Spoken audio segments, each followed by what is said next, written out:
No sé si he hecho bien en traerte a este mundo de locos.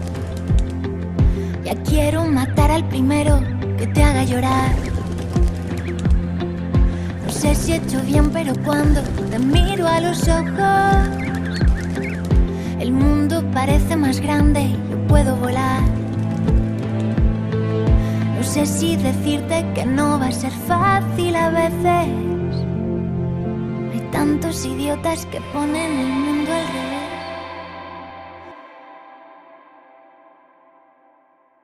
Pandemia de Pingüinos nace por la necesidad de hablar y debatir sobre educación de niños neurodivergentes. De acuerdo a las estadísticas, en el mundo la cantidad de niños con problemas se ha ido incrementando en los últimos años. Si hablamos de hace 20 años, 1 de cada 100 niños presentaba algún problema de aprendizaje o problema neurológico, como ser el TEA, TDAH, dislexia, discapacidad intelectual, etc.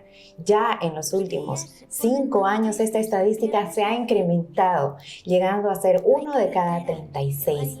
Se estima que este año salga una nueva estadística en la que se evidencie que 1 de cada 31 niños está siendo afectado por este problema. Algo está pasando y se debe hablar sobre este tema y se debe hablar sobre la educación que merecen estos niños. Tengo el agrado esta tarde de presentar a una excelente psicopedagoga clínica. Ella tiene mucha experiencia por haber trabajado en la parte pública. Actualmente ella trabaja en Global Pediatric, también trabaja en la Universidad Católica Boliviana y está finalizando una maestría en neuropsicología. Tengo el agrado de invitar a este podcast esta tarde a Blanca Ardaya. Bienvenida, licenciada Blanca. Es un placer tenerla con usted y muchas gracias por aceptar nuestra invitación. Muchas gracias a ustedes por invitarme, por considerarme formar parte de seguramente todo el plantel, tanto profesional como comunidad, ¿no?, a la que está dirigida este podcast. Agradecida eternamente realmente todos los espacios donde yo pueda ser voz, donde yo pueda divulgar, donde yo pueda psicoeducar, donde pueda aportar para hablar de lo que está pasando y lo que se necesita para cambiar o mejorar la calidad de vida de nuestros peques o de nuestra población neurodivergente, con gusto, siempre.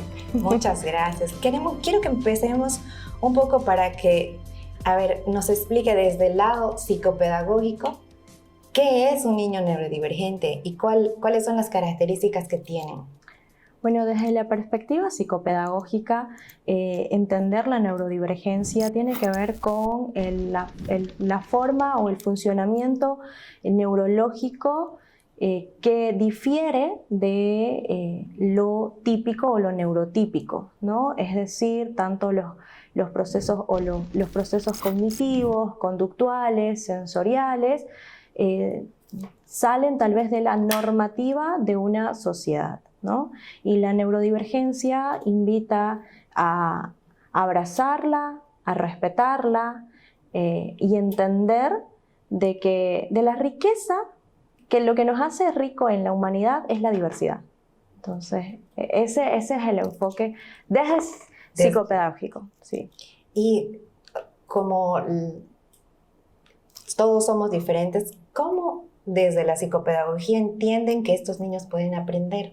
Como son diferentes, tienen una diferente forma de aprendizaje. Todas las personas tenemos un perfil único de aprendizaje. Entendiendo el enfoque neurodiverso, entendiendo que existe una diversidad en aula, existe una diversidad en una comunidad, entendiendo ese punto vamos a dar lugar a los aprendizajes. Entonces, ¿cómo llegamos a esto? Desde la psicopedagogía clínica lo hacemos a través de evaluaciones. Las evaluaciones jamás son estigmatizantes, son el faro de luz, el punto de inicio para conocer y conocerte, indistintamente el diagnóstico concluido, sino el historial de aprendizaje, la historia de aprendizaje y cómo tú aprendes, cómo haces para aprender mejor, es lo que buscamos. O sea, cuando se habla de estigmatizante, me quiere decir que más o menos le tenemos miedo a eso, Sí. porque pensamos que es algo para medirnos y castigarnos en lugar de ayudar. Sí, la realidad es que cuando queremos hablar de inclusión, la inclusión viene desde ese punto, desde la familia, para luego traspolar a toda a la comunidad. Entonces, entender que el diagnóstico es un faro, las evaluaciones son un faro de luz, son tu punto de inicio, las reevaluaciones son el proceso de, bueno, así estaba, ¿viste? Ahora voy a reevaluar para ver qué necesito ahora hacer bajo el asesoramiento profesional. Y muchas personas, efectivamente, tal vez por el temor, por el proceso de duelo, del afrontamiento, del diagnóstico, hacen que tenga una mirada estigmatizante y creen que es malo. Y creen que es negativo. Creen que es negativo, que se le van a cerrar las puertas. Y bueno, conocer esto hace que luches por los derechos de esta persona. Claro, tenemos que cambiar un poco la idea que hay en la sociedad de que cuando te piden un informe adicional sobre tu pequeño, no signifique que eso que tiene algo malo, sino significa que ese profesional, tal vez psicopedagogo, está pidiendo una forma de entenderlo. Exacto, pero más allá de eso, cuando el profe te lo pide en aula, es para entender qué está pasando. Y siempre le digo a los papás y bueno, toda la comunidad en general, ¿cómo puedes tratar algo que no conoces?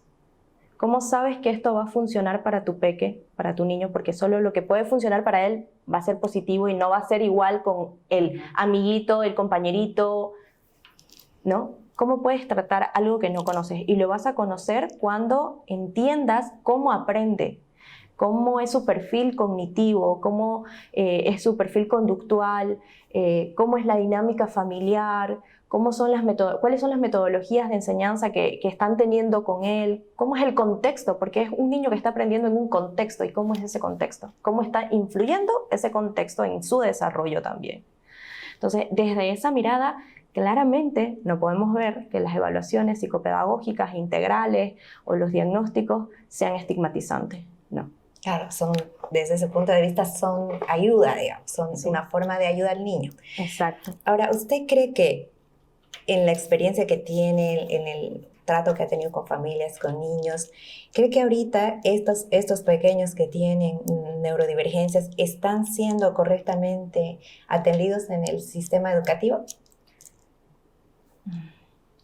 Existe un avance, sin duda, porque estamos psicoeducando. Pero si hablamos desde el marco normativo, desde el derecho, pero que eso se aplique, hay una gran brecha, ¿no? Tal vez hay normas, tal vez entendemos el contexto legal.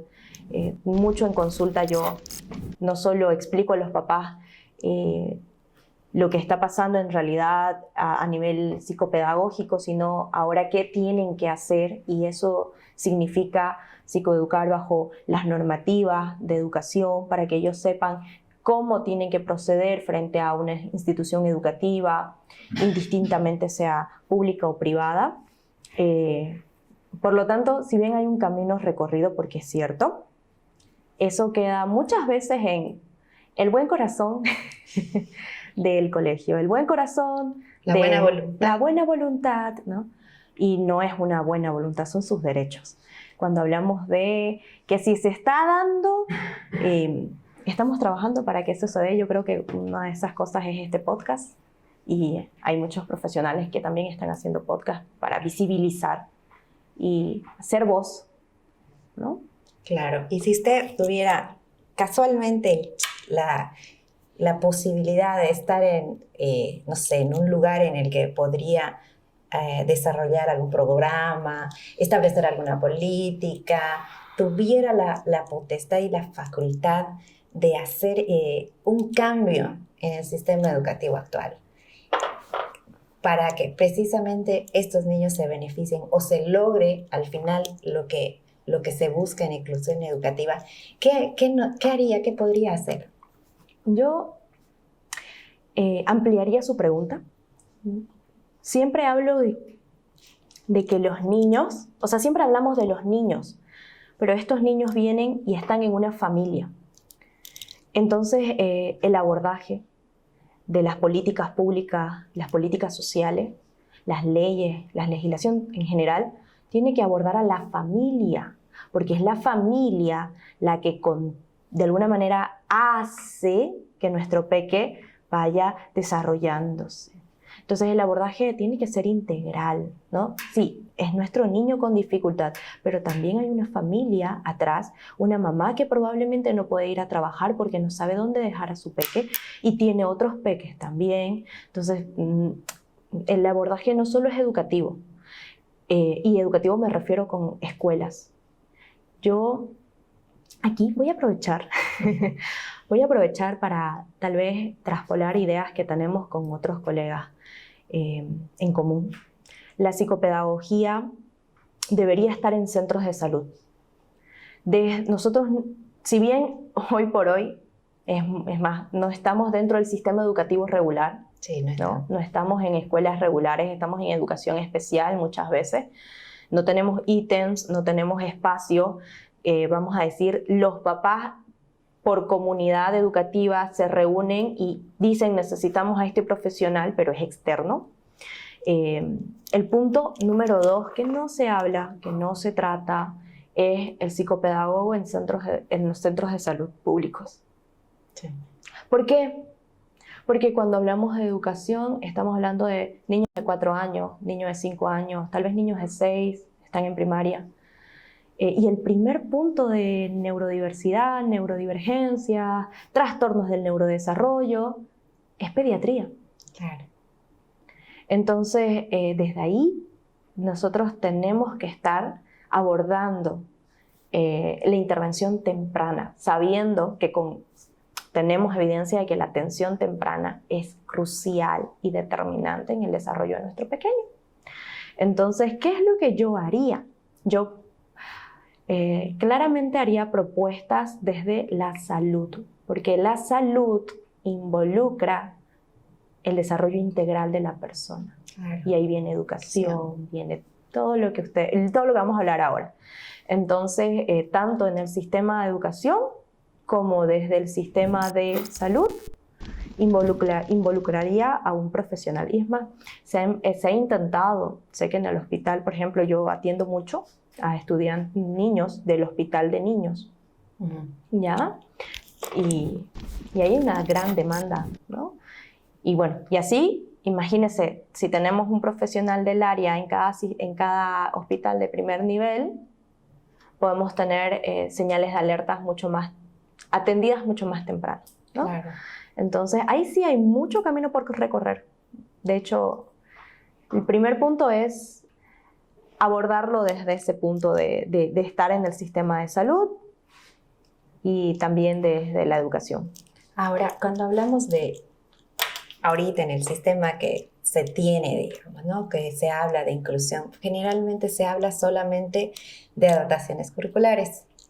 Quería que nos explique, a ver, un poco en qué consiste estas adaptaciones curriculares y si a su criterio son la única forma de lograr que estos niños también se beneficien, digamos, de la educación. Porque se habla mucho de esto, pero hay mucha gente que no lo entiende. ¿Qué es? Claro, ahí el punto crucial son nuestro plantel docente, nuestra comunidad del plantel administrativo de la escuela. Tenemos, a ver, si yo como psicopedagoga le envío al colegio el informe, usualmente mis informes en la parte de recomendaciones tiene como que el apartado para la profesora específicamente dando algunas recomendaciones, porque las recomendaciones, al igual que su perfil de aprendizaje, es individual. Está esa singularidad, ¿no? Hay adecuaciones o adaptaciones más físicas, más del entorno, que son, vamos a decir, para toda la población en general o de la comunidad educativa en general.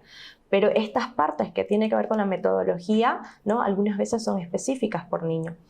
Y en este punto, ¿qué es lo que hace la diferencia si el profesor está capacitado? Claro. Si el profesor reconoce que es una adaptación significativa, si el profesor reconoce que es una adaptación de acceso, ¿no? Si el profesor sabe cómo podemos, qué estrategias puedo tener multisensoriales dentro del aula, ¿no? Si reconozco como profesor de que importa más el proceso que una evaluación estandarizada, escrita, tal cual, como yo espero que él me responda, ¿no? Entonces, el punto importante es la capacitación a nuestro profesor, ¿no? Y que también sea el que diga, aquí está pasando algo y deriva, ¿no? Porque a mí me ha tocado atender a estudiantes que digo, ¿cómo llegó hasta este curso? Claro. ¿Cómo pasó tanto tiempo sin ayuda? Sin ayuda, exacto, sin ayuda, ¿no? ¿Cuáles fueron sus señales de alerta? ¿Cómo él estuvo siendo él? Y eso es interesante. Cómo ellos aprenden a aprender. Porque ya crearon como que estrategias compensatorias, evidentemente, pero son sus estrategias de aprendizaje. Como sus muletillas, digamos, algo así, como una forma de inventarse algo que no tienen. Dentro del área le llamamos aprendió a aprender, aprender a aprender. Entonces, todas las personas tenemos una mochila invisible, imaginémonos. Yeah. ¿No? Y ahí vamos cargando estrategias que nos fueron sirviendo. Entonces, estos niños que llevaron tanto tiempo sin evaluación, sin intervención, ellos ya tienen sus propias estrategias de enseñanza propias, ¿no? Entonces, bueno, y ahí vuelvo y repito, los principales autores son nuestro plantel docente. Claro, ¿y de qué sirve, digamos, que ahorita usted haga una evaluación, haga unas recomendaciones, si le va a llegar un profesor que probablemente o no lo entienda, porque por ahí si no ha sido formado en eso, o no se ha actualizado, ¿qué hace con la evaluación? Exacto. O sea, es un mero trámite. En estos aspectos llega a ser esperemos que no quiero seguir pensando, seguir pensando que no va por ahí, ¿no? Pero en esos casos muchas veces los papás, en el sistema público, lo que hacen entre ellos, hacen sinergia. Trabajan en equipo. Es interesante en algunas instituciones educativas que como papis dicen, tenemos 5 niños con dificultades. Se reúnen entre ellos y pagan a una maestra integradora. Y esto debería ser dado por el gobierno, o sea, sí, debería, ¿no? Debería. Pero entre ellos se reúnen y dicen, no podemos seguir así. Entonces, ¿qué hacemos? Bueno, como profesional decimos, mira, tal vez lo ideal es que podamos hacer esto. Entonces, estás reinventando estrategias que salen de la norma legal, ¿no? Pero sabes que hay una comunidad que lo necesita, hay una población de 5 niños en esa aula que están necesitando apoyo, que algunas veces los profesores no nos ayudan porque dicen, tengo que seguir porque hasta este mes ya tenía que llegar a este contenido, ¿no? ¿Ve? Y está corriendo con el contenido y no está viendo el ritmo, los procesos de su aula. O hablan también del tema, tengo otros alumnos que son neurotípicos y necesitan la atención también, digamos, ¿no? Y sí, existen estrategias, también existen buenas prácticas pedagógicas de algunos profesores dentro del sistema público, dentro del sistema privado, que son para hablar, ¿no? Que son como, mire, si aquí está funcionando y lo que está haciendo esta profe está funcionando, repliquémoslo, ¿no? Entonces ahí cae que voluntad de la vocación del colegio, del profesor y demás. Pero claro, vuelvo y repito, la inclusión recae desde la familia para traspolarse a la comunidad educativa y a la sociedad en general. Porque claramente, si yo como papá no me siento cómodo en este lugar, que es mi colegio, que decidí incluir a mi niño acá, o integrar a mi niño acá. Si yo como papá no me siento cómodo, ¿cómo crees que se pueda sentir nuestro pequeño? ¿Será que nuestro pequeño tiene un lugar seguro ahí? Y eso es como es muy fuerte eso. Sí. Y eso es lo que a mí personalmente como profesional y como persona hace que sea como que mi lucha, digamos, ¿no? donde yo estoy, por eso agradezco estos espacios, se tiene que hablar porque el apego seguro, el lugar seguro, la parte emocional es el punto crucial para el aprendizaje, indistintamente sea neurotípico, es persona, ¿no? Ese ser humano va a aprender si se siente seguro y si él no se siente seguro. Y querido. ¿No? Y querido. Exacto. Entonces, ese es el punto crucial. Cuando hablamos de métodos, o sea, se habla mucho del DUA, del TEACH, de ABA, de métodos que obviamente son científicos, que han sido probados, tal vez más en otros países que aquí, porque creo que aquí se está hablando todavía en una etapa inicial de estos métodos. ¿Usted cree que alguno de estos, o sea, se puede llegar ¿cómo se diría? A incorporar? O sea, es muy difícil incorporar este tipo de metodologías que son especiales para niños con problemas de aprendizaje en un aula, ¿o son fáciles de llevar? O sea, como desde el lado psicopedagogo para ustedes, digamos, es un tema que lo domina, pero para la gente en general, cuando nos hablan de DUA, TEACH, o sea, es como que están hablando otro idioma, digamos. Entonces, que más o menos... Yo creo que nada es fácil. Todo es un proceso, ¿no? Que tiene picos de éxito y también todo... Psicopedagoga dice no existe aprendizaje con error, ¿no? Entonces todo es parte de un aprendizaje positivo. Vamos a decir que esto no me funciona, ok, busco lo que me funciona porque ya aprendí de que esto no va bien. Entonces, por lo tanto, no es que sea fácil. Lo cierto es de que si nosotros no conocemos lo que vamos a aplicar, lo vamos a aplicar mal. Sea TEACH, sea DUA, sea multimodal, sea cualquier estrategia, modelo o técnica, si yo lo desconozco, lo voy a aplicar mal y sabemos que ahí si hay error no va a haber un aprendizaje significativo. Sin embargo, a nuestra sociedad en general le hace falta bastante psicoeducarse y considero que tal vez lo que sí puede funcionar es el diseño universal de aprendizaje. ¿Qué es el DUA? ¿Qué es el DUA? Sí, sí. Luego las demás metodologías, tener aulas sensoriales, tener espacios libres, que el profesor sepa que por ahí nuestro peque necesita un momento salir del aula y luego volver a involucrarse, ¿no? En fin, vuelvo y repito, esto tiene que ver con que nuestro primer personaje que es docente tiene que estar capacitado. Si no sabe qué es DUA y le decimos, sí, mi centro educativo, ¿no? Aquí implementamos estrategias, somos inclusivos, la verdad que todos dicen eso. Esa es la palabra, ajá.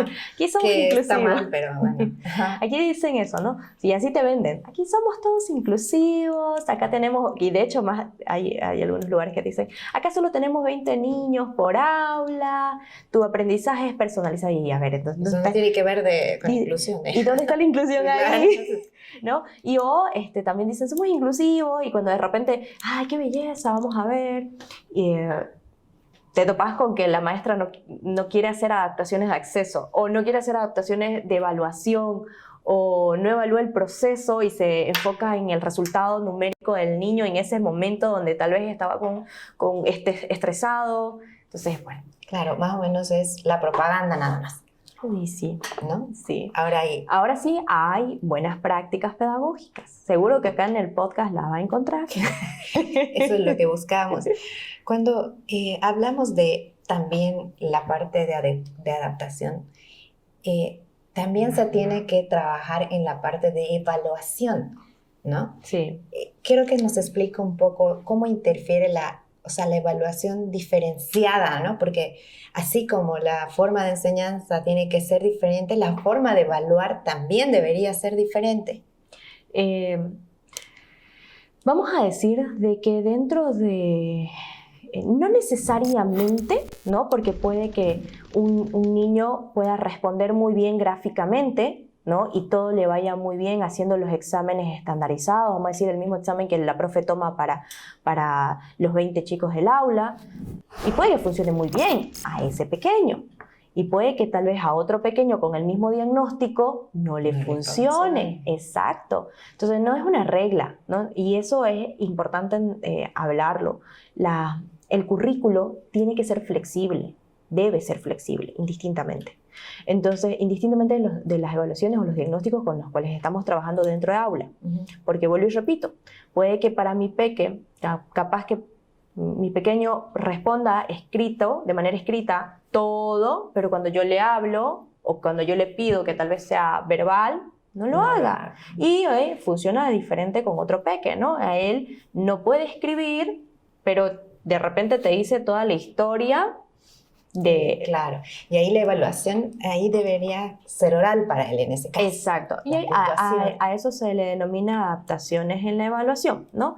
Y esto siempre se tiene que monitorear. A ver, algo que igual es importante hablar, de que el profesor estudió para ser profesor y se especializa y luego va haciendo cursos para entender más su diversidad en aula, pero lo cierto es que el profesor necesita ser monitoreado para ayudarlo, ¿no? Porque tal vez ya Pepito, ¿no? Que antes no lograba capaz conversar fluidamente en una exposición oral o no podía tener exámenes orales, por ahí luego de repente con las estrategias que se están dando, con las intervenciones terapéuticas, en fin, con X cosas, fue creciendo igual, por ahí necesita ya otro tipo de implementación.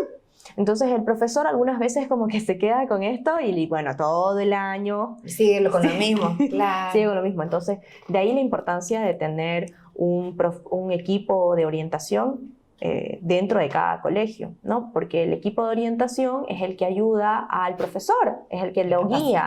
Exacto, que lo guía, es quien le dice, mira, ya vamos a evaluar a este peque, cómo fue su progreso, porque también hay que tomar en cuenta de que no siempre va a necesitar todo el tiempo los mismos niveles de apoyo. En algún momento hay que quitar esos apoyos. Entonces, eso es importante hablarlo, porque luego después los profes se sienten igual abrumados, ¿no? Claro. Cuando estamos hablando de adecuaciones curriculares, de evaluaciones diferenciadas, me decía, ¿cómo se logra que en un aula donde hay niños neurodiversos, o sea, neurodivergentes y neurotípicos, ellos también pueden incluirse en estos métodos diferenciados?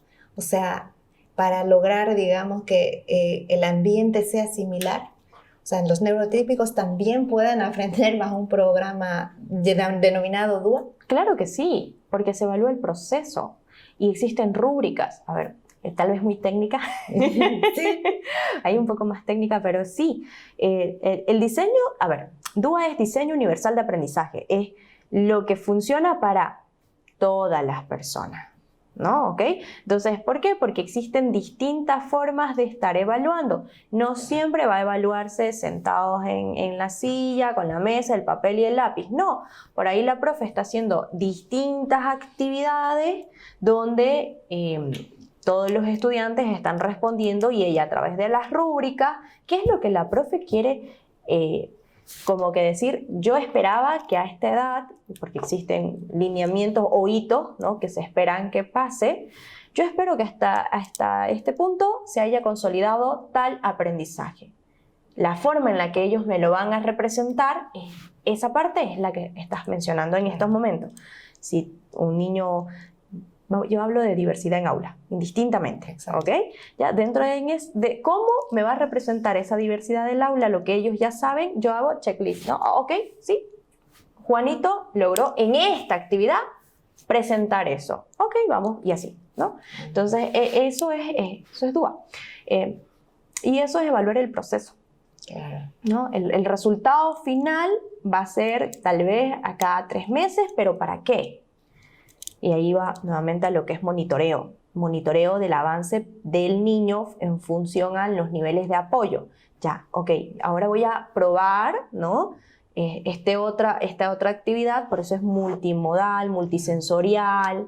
Para avanzar. Para avanzar, claro, y quitar apoyos y ir avanzando, en fin. Los niños que están en un aula neurodiversa y que son diferentes y que tienen compañeros que sí tienen problemas de aprendizaje. ¿Usted cree que a ellos también hay que sensibilizarlos respecto a la neurodivergencia, a los mismos pequeños? Sí, totalmente, totalmente. Es el punto 2. Punto 2 después de los profesores, la comunidad educativa. Y con comunidad educativa me refiero a padres de familia, niños, los ¿no? otros compañeros. Los otros compañeritos, los compañeros del par, todos. Toda la comunidad educativa tiene que ser psicoeducada, tiene que ser sensibilizada. Algunas veces los niños, vamos a decir, no son los que están mostrando o notando la diferencia. Algunas veces son los papás, porque dicen, ¿sabes qué? No te juntes con Pepito, digamos. Ajá. Y de repente Pepe, el niño es como, mamá. ¿Por qué? Porque si Pepito es mi amigo. Exacto, porque si Pepito es mi amigo. Entonces, ¿con quién hay que trabajar ahí primero? Con los padres. Con los padres. Claro. Generalmente los niños tienen más ojos de amor que las personas adultas, ¿no? Y para ellos no hay mucha diferencia, digamos, ¿no? Igual el aprendizaje cooperativo entre pares es mucho más efectivo. ¿Y por qué? Porque es tu par. Tu par te entiende. A ver, voy a jugar con vos y, no sé, nos vamos a empujar, pero estamos jugando, ¿viste? Entonces es una situación lúdica, cotidiana, no hay, como dices, no hay malicia, hay juego, maldad. Hay amor. Entonces están colaborándose y están aprendiendo otras habilidades, no académicas, claramente, pero están aprendiendo habilidades sociales, habilidades adaptativas, habilidades de comunicación, habilidades blandas. Y eso solo te da tu par, claro, o tu comunidad de tu edad. Entonces, sí, hay que psicoeducar. En general, entonces, a toda la comunidad. A toda. En su experiencia psicopedagoga actual, ¿es tan importante un cambio en las infraestructuras? Porque cuando hablamos de neurodivergencia, hablamos de formas de aprendizaje, incluso de infraestructura, de aulas especiales, pero en el total, digamos, ¿el tema de la infraestructura realmente es importante?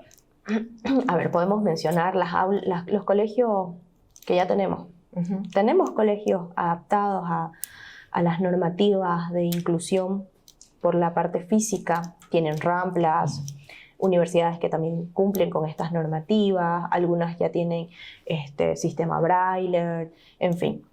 Existen colegios que ya, desde lo público, que ya cuentan con ciertas adecuaciones físicas, pero yo pregunto, ¿está funcionando? ¿Esa será realmente la única solución para inclusión? O la necesidad es esa, digamos. Exacto. O la necesidad es esa.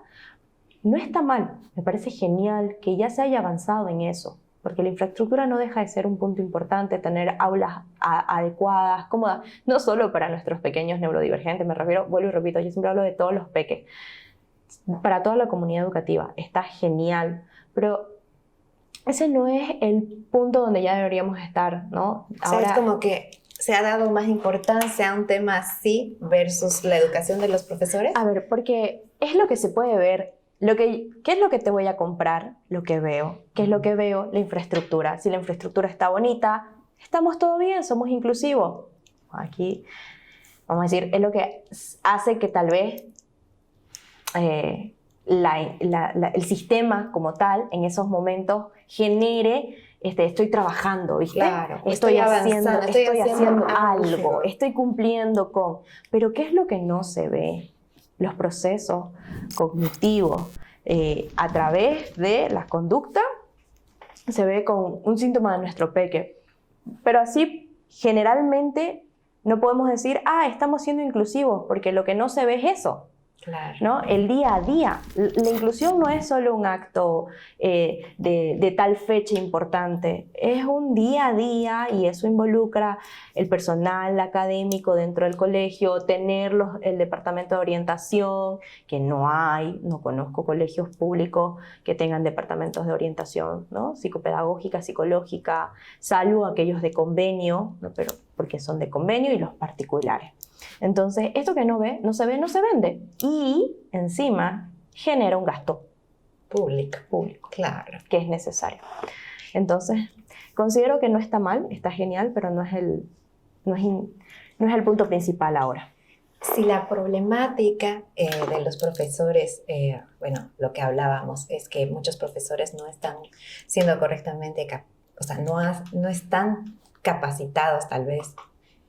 ¿Cómo podemos capacitarlos rápidamente? O sea, ¿cómo podemos lograr que hacer algo en la capacitación a los docentes que no implique mucho esfuerzo y que se pueda hacer a corto plazo? Existen muchos profesores interesados que se psicoeducan, que se capacitan. ¿Listo? Pero vuelvo y repito, el problema es sistemático. ¿Qué hace un profe capacitado? Por ejemplo, a ver, pues aquí vamos a hablar cosas así, me dijo usted. Yo capacito a mi profesor. Y mi profesor ya está muy bien capacitado y de repente el profe, porque viene un efecto posterior, comienza a tomar en cuenta las alarmas y signos de alerta que va notando, ¿no? El de kinder, el de primero de primaria, el segundo hasta de tercero de primaria que suele pasar, ¿no?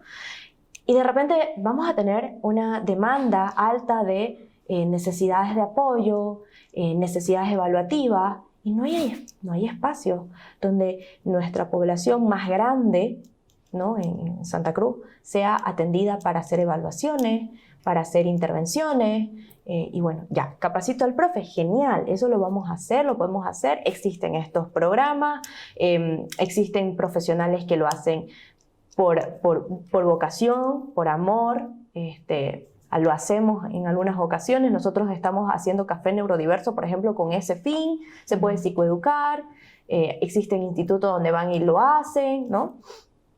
¿Y qué pasa esta otra parte? O sea, porque te das cuenta, no es un problema solo del profesor, es un problema sistemático. Y luego cuando yo ya sé como profe que acá tengo una situación de apoyo, una necesidad de apoyo de uno, capaz que ahora ya tengo de 5 en mi curso. En mi curso, porque ya entiendo lo que está pasando. ¿Qué hago con mis 5 pequeños? ¿Cómo los ayudo? Si tengo 50 en aula, o si tengo 40 ahí en aula. Necesitaría más ayuda, necesitaría otros métodos, necesitaría tal vez una infraestructura más grande para hacer otro tipo de metodología y se complica. Pero bueno, el fin es precisamente hablar, discutir, debatir, encontrar, tal vez incluso pedir ayuda de expertos de afuera que nos puedan orientar en cómo mejorar la calidad educativa. Ese es el fin de este podcast. Sí. Y tengo que agradecerte, Blanca, porque realmente lo que personas como vos que puedas compartir tu formación, toda tu experiencia y compartir tu conocimiento es muy valioso para la comunidad que queremos formar. Queremos formar una comunidad de papás, de amigos, de familiares, de profesionales que quieran hacer un cambio en el sistema. Ese es nuestro fin, pero todo por el bien de los niños. Exacto. No, agradecidísima. Siempre uno está mucho en contacto, yo estoy mucho en contacto con muchas personas y veo la necesidad, ¿no? Y algunas veces nos toca ser voz porque algunas veces se cansan cuando ya tampoco son escuchados. Exacto, se cansan y se vuelven a callar. Y sí, y se vuelven a callar. Y no va a ser la última vez que te voy a invitar, vas a venir próximamente, ¿no? Porque tenemos muchos otros temas, pero muchísimas gracias. Te agradezco de corazón. Gracias. No sé si he hecho bien en traerte a este mundo de locos. Ya quiero matar al primero que te haga llorar. No sé si he hecho bien, pero cuando te miro a los ojos, el mundo parece más grande y no puedo volar. No sé si decirte que no va a ser fácil a veces. Hay tantos idiotas que ponen el mundo al revés.